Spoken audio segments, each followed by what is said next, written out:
சிவியரா இருக்காங்க. Heart attack மாதிரி இருக்கு.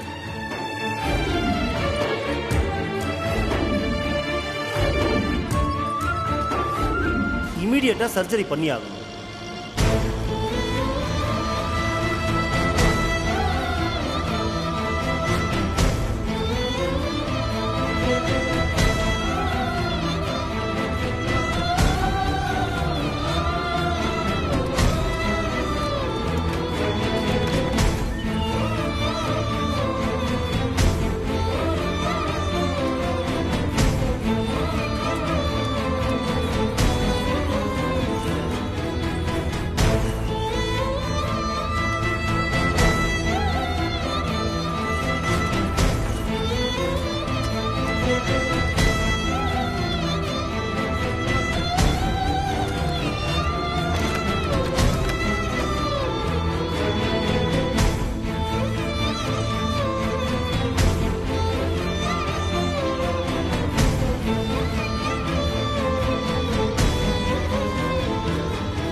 ராஜா பிறந்தப்ப தொலைஞ்ச மூக்குத்தி தான்.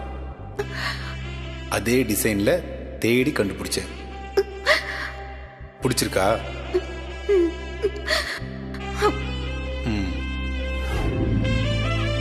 அப்பா உனக்கு எப்பவுமே ஐ லவ் யூன்னு சொல்ல மாட்டாரு. சீதா மஷ்ரூம் பிரியாணி சாப்பிடுன்னு அவர் சொன்னா அதுக்கு அர்த்தம் ஐ லவ் யூங்கிறது தான். சீதா, மஷ்ரூம் பிரியாணி சாப்பிடு.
அம்மா,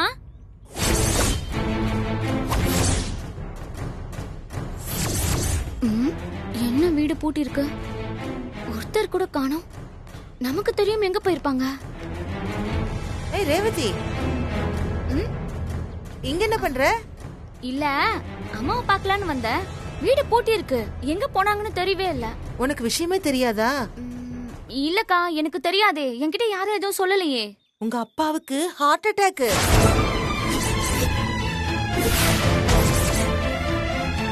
அப்பாக்கா? எப்பக்கா, என்னாச்சு? இன்னைக்கு காலையில தான் வீட்ல மயக்கம் போட்டு விழுந்து ஆம்புலன்ஸ் தூக்கிட்டு போனாங்க. ஐயோ, என்னக்கா சொல்றீங்க? அதுவும் பெரிய அட்டாக்காம். ஹாஸ்பிடல்ல ரொம்ப சீரியஸா இருக்காங்களாம்.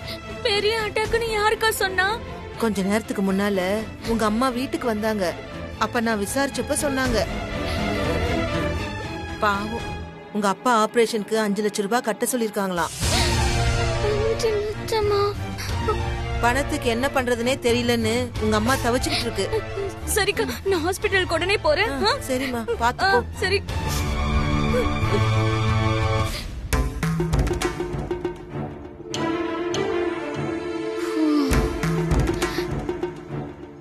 திடீர்னு 5 லட்சத்துக்கு அம்மா என்ன பண்ணுவாங்க, எங்க போவாங்க? இந்த நேரத்துல நம்ம போய் நின்னா அம்மா கண்டிப்பா என்கிட்ட தான் காசு கேட்பாங்க. அம்மா கேக்குறாங்களோ இல்லையோ, அந்த ராஜாவும் ரவியும் வீட்ல இருந்து கொண்டு போறதுனா மட்டும் வந்து பங்கு போட்டு எடுத்துட்டு போக தெரியுதுல. இதுல உன்னால முடிஞ்சதை செய்யணும் வேற கேட்பானுங்க. ஐயோ, இப்ப நம்ம அந்த பக்கம் போவே கூடாது. ஆபரேஷன் முடிஞ்சு அதுக்கப்புறம் போனாதான் சரியா இருக்கும். இப்ப நான் என்ன பண்றது? முதல்ல அந்த மனுஷனுக்கு போன் பண்ணுவோம்.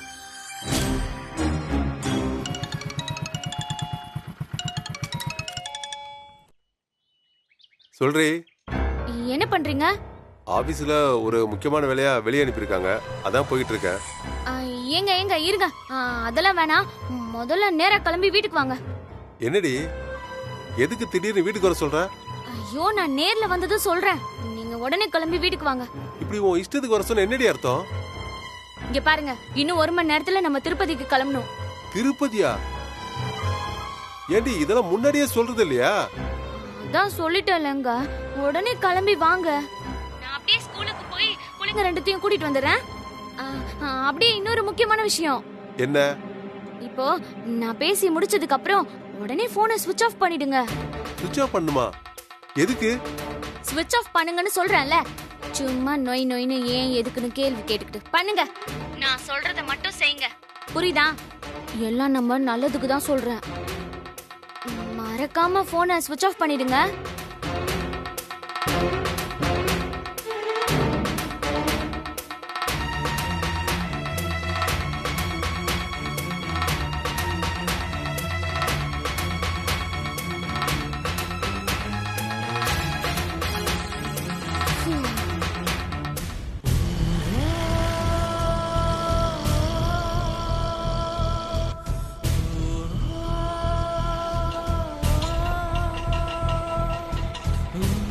கொஞ்சம் வெயிட் பண்ணுங்க.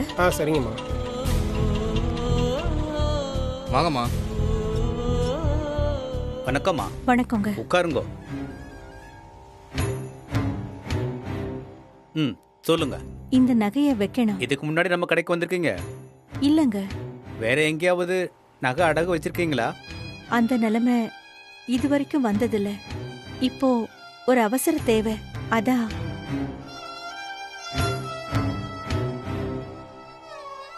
எத்தனை கிராம் இருக்கு உங்ககிட்ட?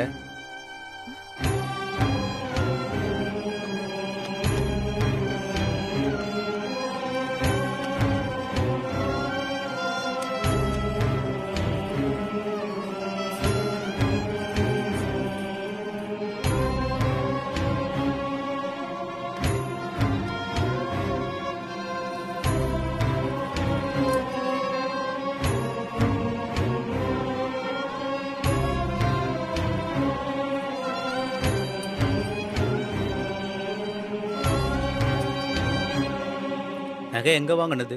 நாங்க வழக்கமா RKRல தான் வாங்குவோம். 25 வருஷமா அவங்க கிட்ட தான் வாங்குறது. 115 கிராம் இருக்குமா?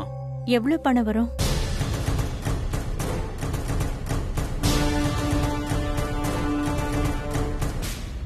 மேக்ஸிமம் 3,40,000 கிடைக்கும். மந்த்லி இன்ட்ரெஸ்ட் 3% வரும். அவ்வளவுதான் வருமா? ஆமா ஆமா. உங்களுக்கு எவ்வளவு பணம் வேணும்? 5 லட்சம் வேணுங்க. இந்த நகைக்கு அவ்வளவுதான் வரும். ஜுவல்ஸை சேல் பண்ணா இன்னைக்கு கிராம் ரேட்டு போகும். நீங்க கேட்ட பணம் கிடைக்கும். இத நீங்களே விலைக்கு எடுப்பீங்களா? ஓ எஸ், எடுத்துக்கிறேன். சரி, அடகு பிடிக்க வேண்டாம். இத விலைக்கு எடுத்துக்கிட்டு பணத்தை கொடுங்க. ஓகே. ஆ.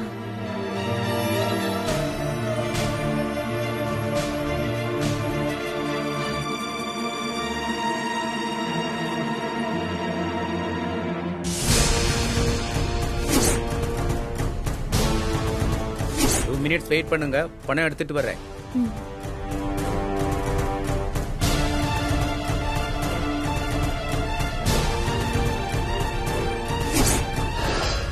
ஹலோ, K5 ஸ்டேஷன் தானே? சீக்கிரம் வாங்க சார்.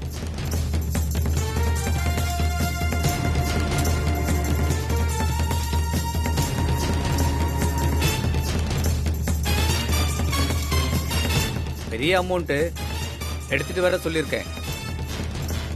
கூல் ட்ரிங்க்ஸ் ஏதாவது சாப்பிட்றீங்களா? அதெல்லாம் ஒண்ணு வேண்டாம். ரொம்ப லேட் ஆகுமா? 5 மினிட்ஸ்ல வந்துருவாங்க.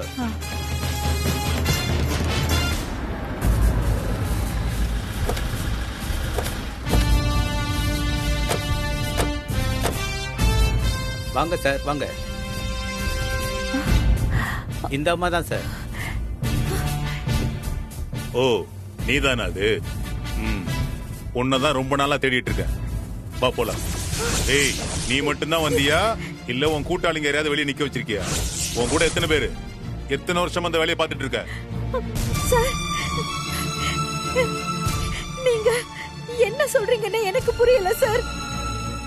சார் என்கிட்டயும் இந்த அம்மா இப்படி தான் ஒன்றும் தெரியாத மாதிரி பேசிச்சு. நம்ம கசின் பங்கஜ் ஜெயின் கடையிலையும் போன மாசம் இப்படி தான் நடந்துச்சு சார். முதல்ல எடுத்துட்டு போங்க சார். ஏய் கிளம்பு, வந்து ஜீப்ல ஏறு. எதுவா இருந்தாலும் ஸ்டேஷன்ல வந்து பேசிக்கலாம்.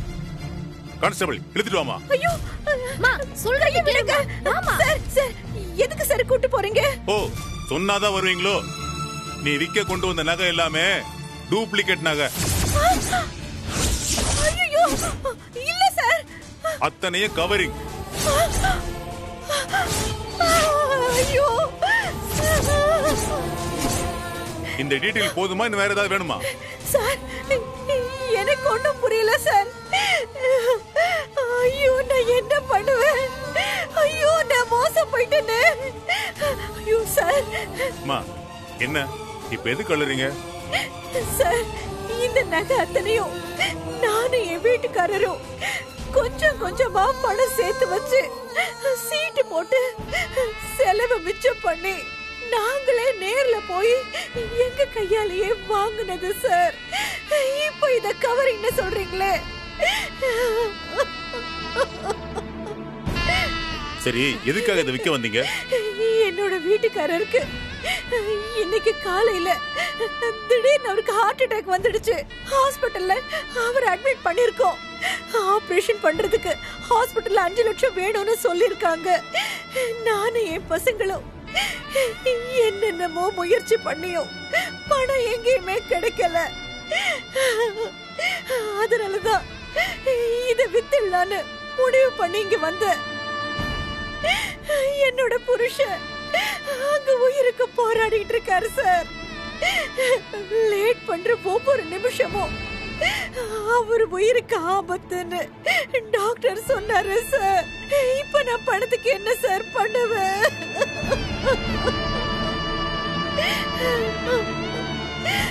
நகை எப்படி இது போல மாறுச்சுன்னு நான் யார போய் கேட்பேன் சார்? சரிம்மா சரி, கொஞ்சம் பதட்டப்படாம யோசிச்சு பாருங்க. இந்த நகையெல்லாம் ஒரே கடையில வாங்கினதானா? ஆமா சார். இதுக்கு முன்னாடி இந்த நகையை வேற எங்கேயாவது அடகு வச்சிருக்கீங்களா? அப்படி ஒரு நிலைமை வந்தது இல்ல சார். நான் தான் போடுவேன். நான் தான் கழட்டி பீரோக்குள்ள வச்சேன் சார். இன்னைக்கு தான் இப்படி எடுத்துட்டு வந்திருக்கேன். நீங்க சின்ன குழந்தைங்க யாருக்காவது இதை போட்டு விட்டுருக்கீங்களா? இல்லையே. சரி இந்த நகையை வேற யாருக்காவது நீங்க கொடுத்தீங்களா?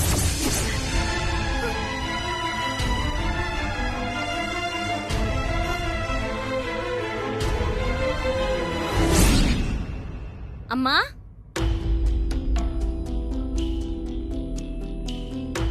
உன்கிட்ட ஒன்னு கேட்கணுமா? நீ கேக்கலனா தான் ஆச்சரியம். சொல்லு. உன் மாப்பிள்ளையோட பெரியப்பா பொண்ணுக்கு கல்யாணம். உனக்கு தான் அந்த குடும்பத்தை பத்தி தெரியுமே. எல்லாம் பெரிய ஆளுங்க. கல்யாணத்துக்கு வர ஒவ்வொருத்தையும் கிலோ கணக்குல நகைய மாட்டிட்டு வருவாளுங்க. இப்ப அதுக்கு என்ன பண்ண சொல்ற? இல்லம்மா, வீட்ல இருக்க நகை கொடுத்தனா கல்யாணத்துக்கு போட்டுட்டு போயிட்டு பத்திரமா திரும்ப எடுத்துட்டு வந்து கொடுத்துறேன். இப்படி ஆடம்பரமா இருக்கணும்னு எந்த அவசியமும் இல்ல. இங்க பாரு ரேவதி, உன்கிட்ட இருக்கிற நகையை போட்டுட்டு போயிட்டு வா. உன்னை வந்து கேட்கவா போறாங்க? அதானே, பிள்ளைங்க கேட்டிருந்தா கொடுத்துருப்ப. நான் கேட்டதால இப்படி சொல்ற. உனக்கு தான் பாசமே இல்லையே. எனக்கு தான் எதுவுமே செய்யவே மாட்டியே. ஏ எதுக்கடி புலம்பிக்கிட்டு இருக்க? வேற என்ன பண்ண சொல்ற? சரி சரி, என்ன இருந்தாலும் அது ஓ நகை, அத நீயே வச்சுக்கோ. நான் எப்படி அவமானப்பட்ட உனக்கு என்ன? என் மேலதான் உனக்கு பாசமே இல்லையே.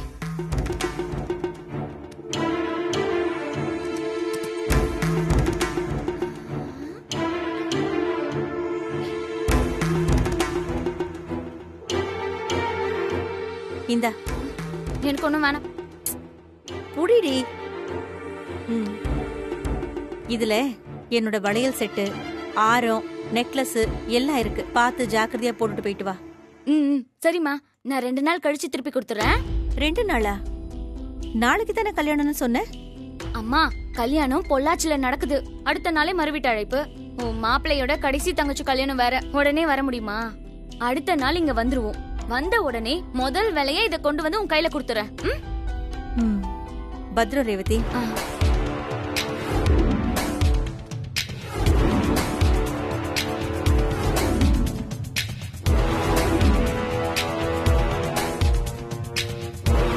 என்னம்மா இப்படி யோசிக்கிற? யோசிக்கிற?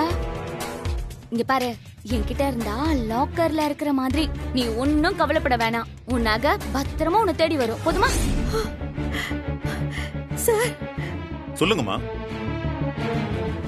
யாருக்காவது கொடுத்தீங்களா? ஆமா சார், ஒரே ஒரு தடவை கொடுத்தேன் சார். யாருக்கிட்டமா கொடுத்தீங்க?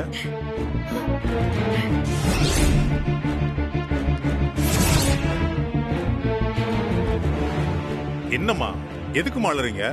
அழாம சொல்லுங்கம்மா. அம்மா, இந்த நகை யார் கொடுத்தீங்கன்னு சொல்லுங்க. ஒரு கம்ப்ளைண்ட் மட்டும் கொடுங்கம்மா, கூட்டிட்டு போய் மொத்தமா ரெக்கவர் பண்ணிடலாம்.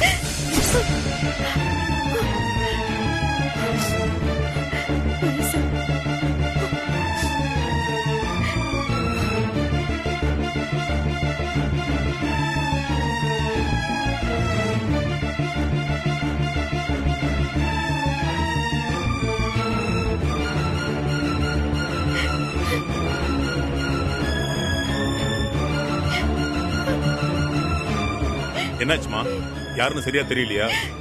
நல்லாவே தெரியும் சார். அப்ப சொல்லுங்க, உங்களுக்கு எதுவும் ரொம்ப வேண்டப்பட்டவங்களா? நான் பெத்த பொண்ணு சார். அம்மா, உண்மையதான் சொல்றீங்களா? ஆமா சார். சரி, இப்ப என்ன பண்ணலாம்னு ஐடியால இருக்கீங்க? தெரியல சார், என்ன பண்றதுன்னு தெரியல சார்.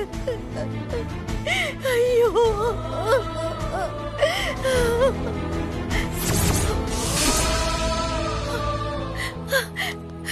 சார், சார், இது கட்டின நாள்ல இருந்து என் கழுத்துல தான் சரி இருக்கு. இத வச்சுக்கிட்டு எவ்வளவு பணம் கொடுக்க முடியும்னு சொல்லுங்க. என்னம்மா சொல்றீங்க? தாலியவா? அவருக்காக அவரு கட்டின தாலியை விக்கிறதுல எந்த தப்பும் இல்ல சார். கொஞ்சம் இருங்கம்மா. சுமங்கலி பொம்பளை வெறும் கழுத்தோட இருக்க கூடாது. அதுவும் நம்ம கடையில இப்படி இருந்தா நம்மளுக்கு தான் பாவம். பையா, அங்க இருக்கிற தாலி கயிறு சீக்கிரம் எடுத்துட்டு வா.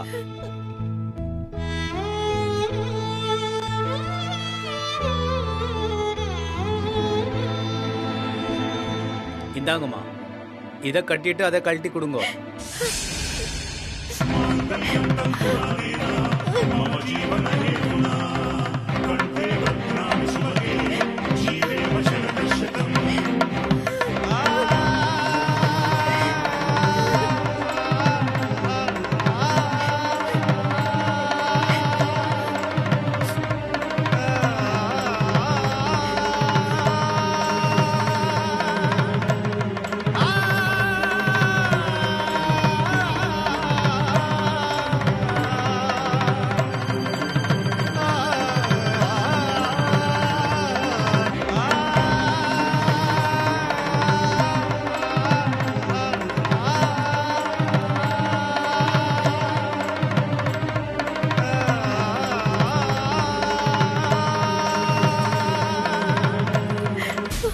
இது எல்லாத்தையும் சேர்த்து எவ்வளவு பணம் வரும்னு பாருங்க.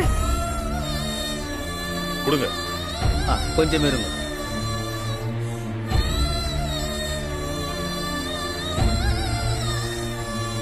எவ்வளவு பணம் வருதுங்க?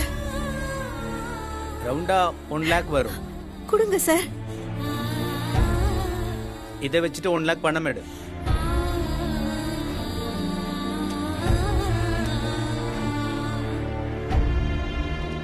இந்தாங்கம்மா.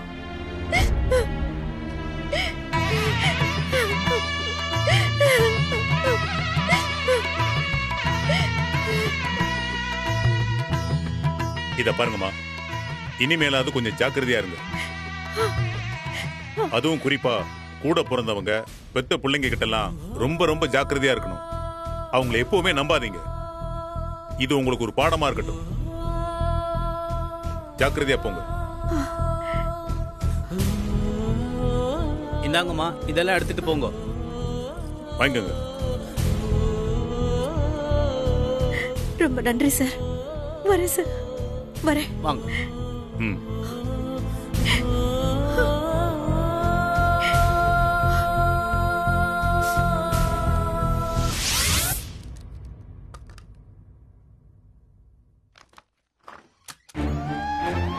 Doctor yes come in. டாக்டர், சொல்லுங்கம்மா, என்ன விஷயம்? இது உட்காருங்கம்மா. ஆ. சொல்லுங்கம்மா. இந்த ஆபரேஷனை எப்படியாவது பண்ணி அவரை காப்பாத்துங்க டாக்டர். என்னம்மா இது? திரும்ப திரும்ப என்கிட்ட வந்து ஏன் இப்படி பேசிக்கிட்டு இருக்கீங்க? நீங்க பணத்தை கட்டின உடனே நாங்க போய் எங்க வேலையை பார்க்க போறோம். இந்தாங்க டாக்டர். என்னம்மா பணத்தை இங்க கொண்டு வந்து தரீங்க? டாக்டர், என்னால முடிஞ்ச வரைக்கும் முயற்சி பண்ணி இந்த 1,00,000 ரூபாயை கொண்டு வந்திருக்கேன். இத வச்சு எப்படியாவது நீங்க ஆபரேஷன் ஆரம்பிங்க டாக்டர். 5 லட்சம் ரூபாய்க்கு இப்படி 1 லட்சம் ரூபாய் மட்டும் கட்டினா எப்படிங்கம்மா? நீங்க ஆபரேஷனை பண்ணுங்க டாக்டர். எப்படியாவது நான் மீதி பணத்தை புரட்டி கட்டிடுறேன். Please doctor.